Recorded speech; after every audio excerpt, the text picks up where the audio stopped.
Hello, folks. This is the Black Reason on today's One Piece chapter 819. We're gonna get right to it, and I guess Japan's still cracking down on this kind of stuff because usually when I started doing this in like the summer, the manga chapter will come out at 3 o'clock in the morning. I checked, and now I got done of work, and now it's like 1:30 p.m. right now that I'm doing this. So chapter 819. Momonosuke, heir of the Kozuki clan. Now, for the cover of the 500 million man berry arc, we have the future. We have the citizens of Baltimore praise and joy for our Frankie's new bounty increase. Out of a bounty of 940 million berries. Everyone's rocking some type of rowboat gear. And apparently, they're supposed to be called the future country because all the animals are rocking some type of some type of machines, and some animals here and there has to have weapons on it. So, yeah.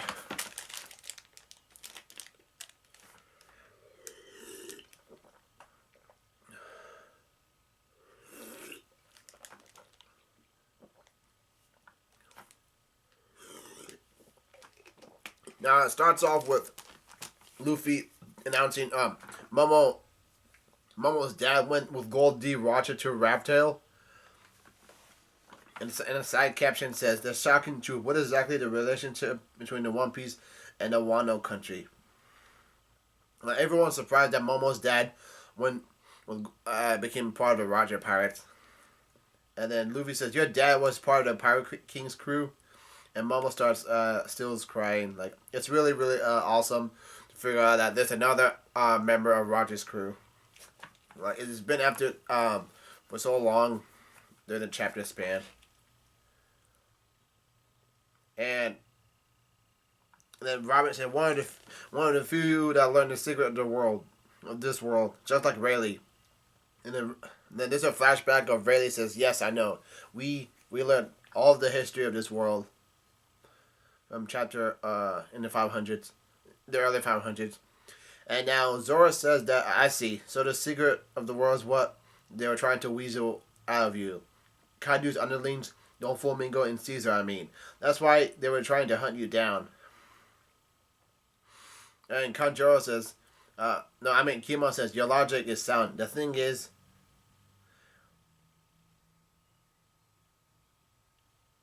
Lord Odin decided not to burden us with that secret. We do not know anything. And even if we did, we'd never speak on it. And then Kanjuro says, at any rate, whether or not we do or don't know, our enemies still pursue us. So the only choice we have is to fight. And Kanjuro says, let Lord Odin live us with these words. Open the borders of the Wano country. That's what Kanjuro, Neko, Kimon, the dog, and Raizu says.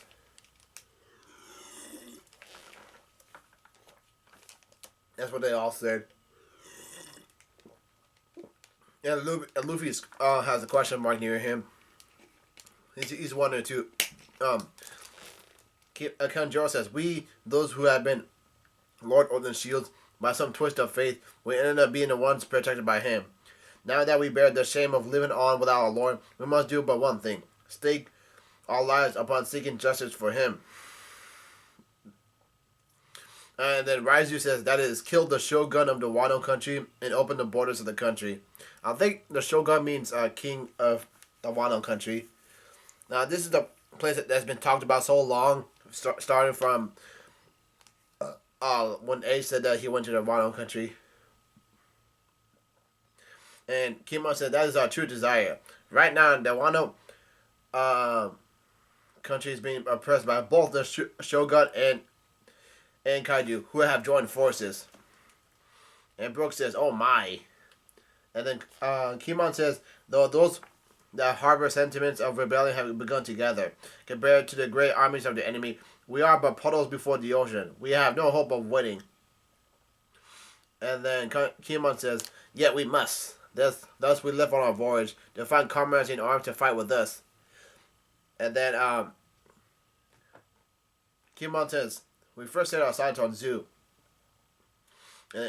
Yarashi says, yes, the Kozuki clan and the Mink races have since time immemorable vowed to share each other's fates.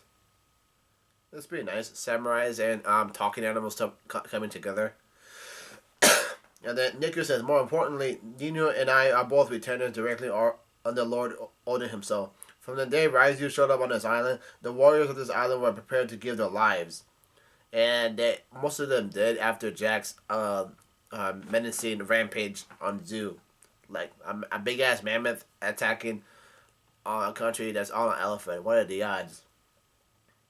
And the dog says, but when it did come to a fight, we were absolutely routed. That too by just one of Kaido's squads.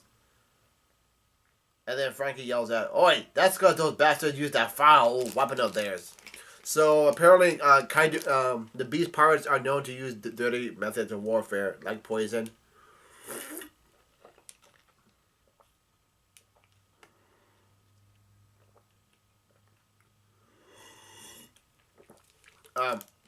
Rashi says, we may be able to come to terms with losing to the underhand tactics of a cowardly enemy.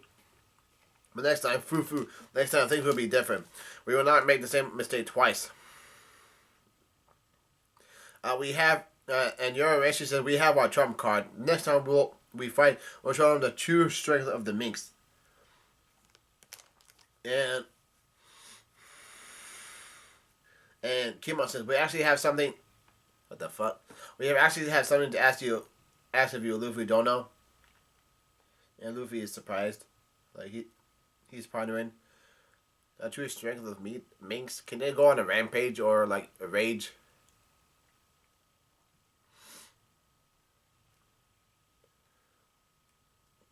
And then Kimo says, you too, Allah don't know. Kimo said, it pains me to ask favors of you after you both have already saved our lives, but my comrades and I are in awe of your strength. If our past and desires are one, in the coming fight with Kaiju and the Shogun of the Wano country, we humbly request your help. That's stupid.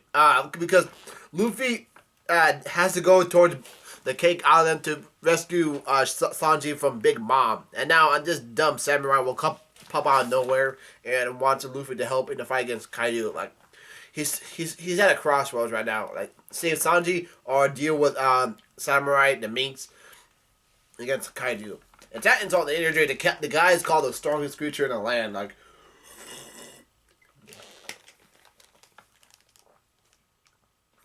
there's a panel of Luffy still looking at him. And Usopp says, woo! This is more than we have ever hoped for. The samurai and the minks. That's a force we twice look at. And then Luffy says, nope. I knew it. He said no. And then Luffy and Usopp is really surprised. He says, Chopper, Luffy, and Frankie said, why do I bother? And he starts strangling Luffy.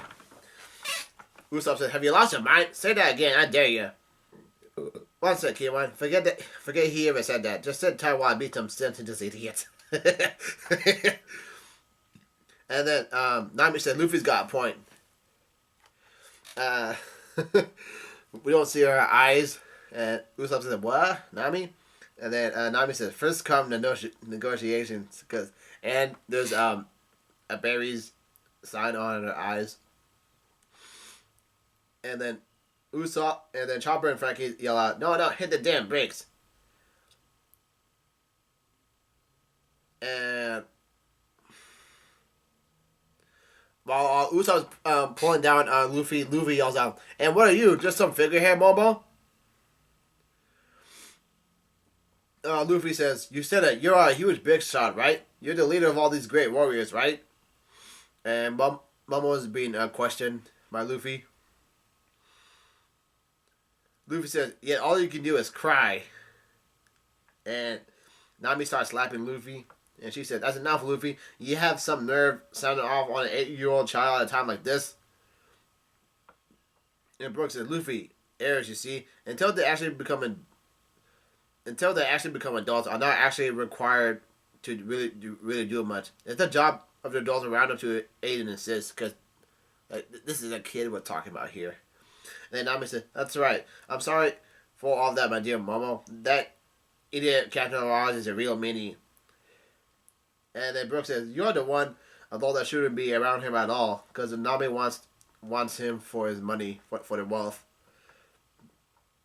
And then Nami says,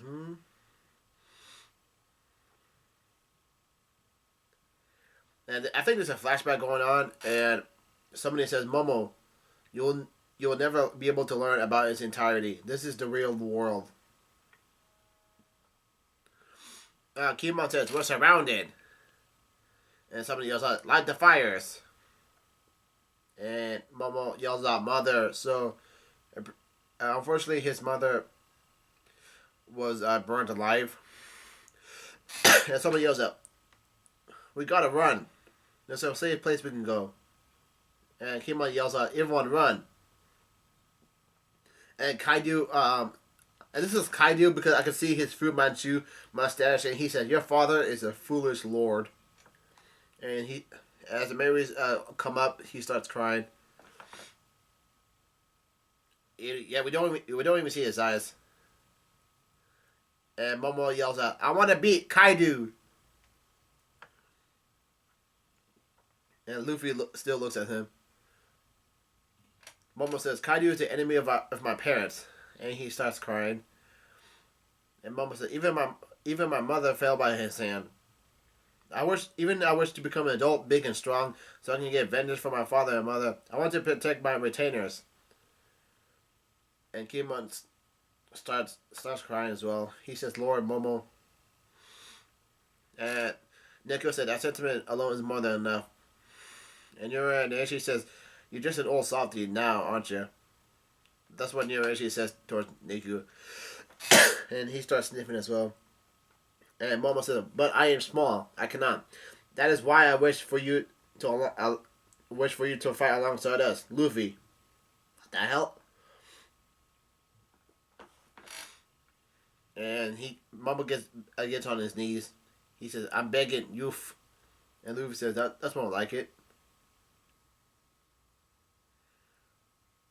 And Luffy stretches out his hand and he says, "Let's join forces, an alliance. I'll take down Kaido for you." And Momo starts smiling. He sees his hand. Yeah, he starts holding it. Momo says, "Thank you so much. Thank you, Luffy." And Luffy says, "Oi, you're supposed to shake it. Shake it." And Nami, Frankie, and Usopp all smiling, so this is warm and fuzzy.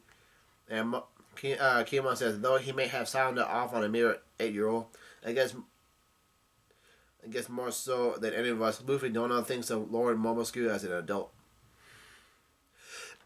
And Yoraeshi says, "You're right. Emerald faith indeed." And then Allah asks, "Straw Hat Yacht, what about your faith in me? You never asked for my opinion." And Law says, "But you're fine with it, aren't you?" And then Luffy said, "That's not the point."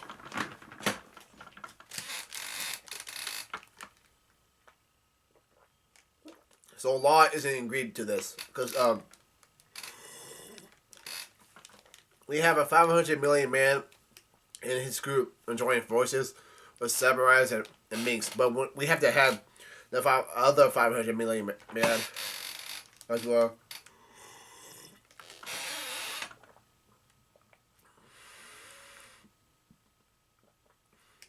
He says, now Luffy yells out, "All right. In order to beat the living crap out of Kaido, we hereby form the Ninja Pirate Mink Alliance." And then Luffy yells out, I mean Usopp yells out, "That's a mouthful. Do we really need the ninja part?" That's what somebody asked. And then Luffy says, "Yes, we do indeed." The Ninja Pirate Mink Alliance. And everyone's all happy, most of them. And then Luffy said, "Just a heads up, guys. You don't have to buy your heads to us ever again, O'Neil. Being an alliance means being friends." Law says, not even close. So I guess Law and Luffy aren't friends. And then Luffy says, also I'm fine with the alliance and everything, but I got one condition. And Raizu says, And Raizu said, wait a second, perhaps you should have mentioned this before. And then Luffy says, we're actually missing a crew member right now. And Neko says, the whole deal with Sanji, huh? And the scene changes, and everyone's, Luffy tells Yurishi says the whole story. Now Luffy's telling the whole story towards the dog, and the dog says, what did you say? My big mom? This is the first I heard of it. And Nikki says, because you were sleeping your fat ass off when it all happened.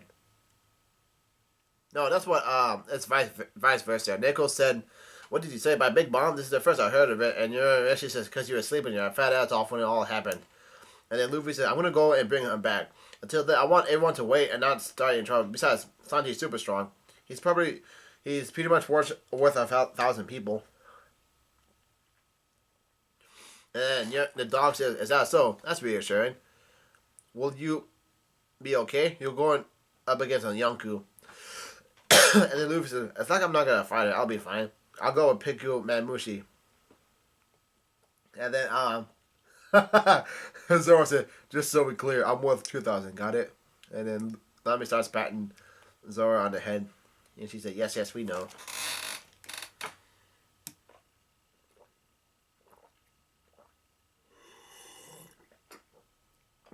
And the dog says, pick up Mamushi. Oh, Luffy's referring to the comms, who's recovering right now from Capone Bigger. Now the scene changes towards the Guardians Residential District. And Wano says, today is a day of miracles. Now one of the Musketeers says, you got that right. A long time ago, Dog and Master Nika were said to have been the best of friends. But one day they returned after a very long journey, barely clinging to their lives. And even at the state, they were at each other's throats. A quarrel great enough they almost killed each other. I wonder what happened. And then Kara said, this was all bad before I was even born, right? And one that says, even Pedro and I were just kids. Like Pedro was telling the story. Now, one that says, today's the banquet celebration, the reconciliation of the two rulers. Wanda said, now we can sleep and wake up whenever we want. And then somebody asked, where the Straw Hats go? And the scene changes where somebody says, object decided, Lord Jack. And then Jack said, thanks. Yes, thank you for pointing out the obvious, dumbass. I blasted thing. I can't believe I had to come here again. Well, oh my god. And then Jack said, Chief said, Raizu isn't there. Raizu isn't there, you said? I find it hard to believe that you finally accepted to return with such an answer. And Chief said, what the hell? I think Jack was torturing Chief said. Because now he's hanging. And Chief says really all bloody. And Chief says that makes it hard to little rodents. What if the ones that managed to escape the gas treated the others? And the girl says, there's no way we can tell him that someone actually drove us out. No, that's what she's thinking to herself. And Jack says, if they're all still half dead, we'll simply go there and finish their job. Pity is a troublesome thing. The dead do not seek revenge. And one of the underlings said, there's no doubt they're awakened. If we just rush and we'll still be able...